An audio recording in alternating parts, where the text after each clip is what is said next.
dari generasi yang juhala menjadi manusia subhanallah, ulama dan leader. Para sahabat radhiyallahu anhum ajma'in dahulunya hidupnya seperti yang Allah tadi sebut dalam ayat 103 dalam surah Ali Imran. Bangsa ataupun umat yang sangat fanatik pada kesukuan kebangsaan masing-masing. Dahulu disebut fanatik asabiyah qabailiyah. Pada masa itu umat masing-masing sangat fanatik pada kesukuan dan bangsa masing-masing. Kemudian mereka muncul sebagai umat yang disebut tadi khairul ummah. Nabi Muhammad SAW menyebutnya dalam sebuah hadis sebagai apa? Umat yang kata Nabi sebagai khairul qurun. Pernah dengar tak makna hadis ini? Khairul qurun qarni. Kemudian thumma alladhina yalunahu thumma alladhina yalunahu. Khairul qurun, sebaik-baik generasi umat manusia. Qurun, zaman, ialah zaman aku, kata Nabi. Kemudian zaman berikutnya, kemudian zaman berikutnya. Kalau kita lihat dari sudut zaman itu, pemerintahan itu di bawah yang pertama kepimpinan Rasulullah, kedua para sahabat, ketiga tabi'in. Kalau kita lihat dari sudut masa zaman hanya tiga. Tetapi sebetulnya dia tidak merujuk kata para ulama dari sudut masa.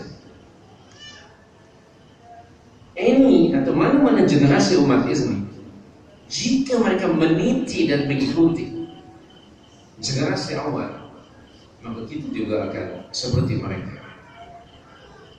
Perhatikan firman Allah dalam surah 9 ayat yang ke-100.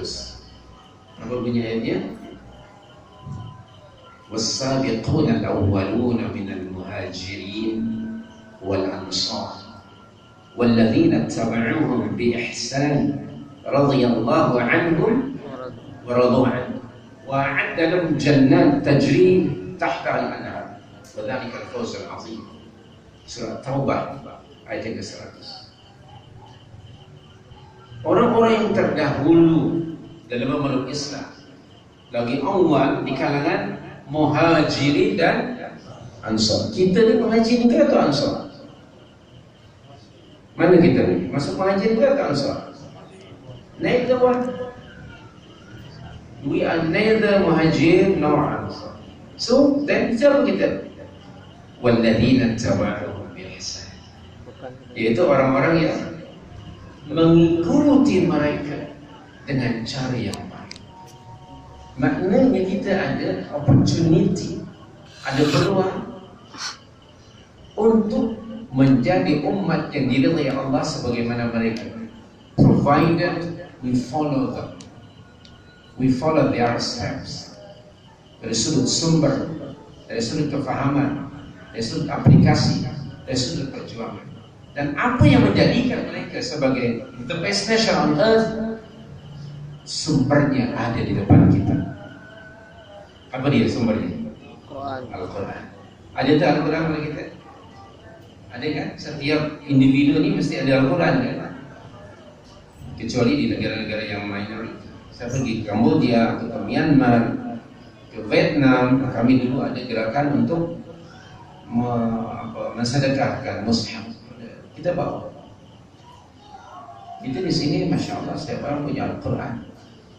Kalau di Malaysia, salah satu bakul hantaran masa nikah tu, entah 9 bakul ke, 11 ke, 7 ke, 5 ke, salah satunya mesti ada Al-Quran.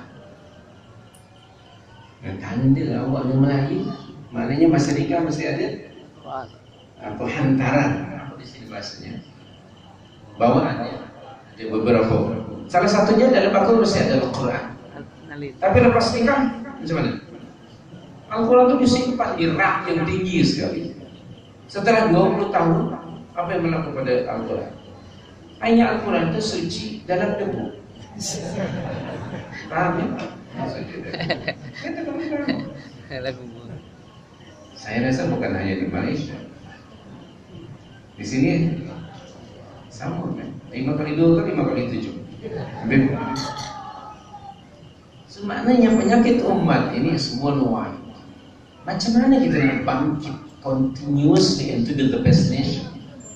Kalau karakter kita, kalau kita tidak muamalah, tidak nata'amal bil Quran, kalau kita tidak berinteraksi dengan Al-Quran Al-Karim, so kita wajib berinteraksi dengan Al-Quran Al-Karim, baru nanti akan timbul kebangkitan yang sebenar-benarnya, bukan hanya seasonal atau emosional. Hadirin hadirat, kita dengarkan azan. Baik, kita dengar azan dulu ya. Mana muadzinnya?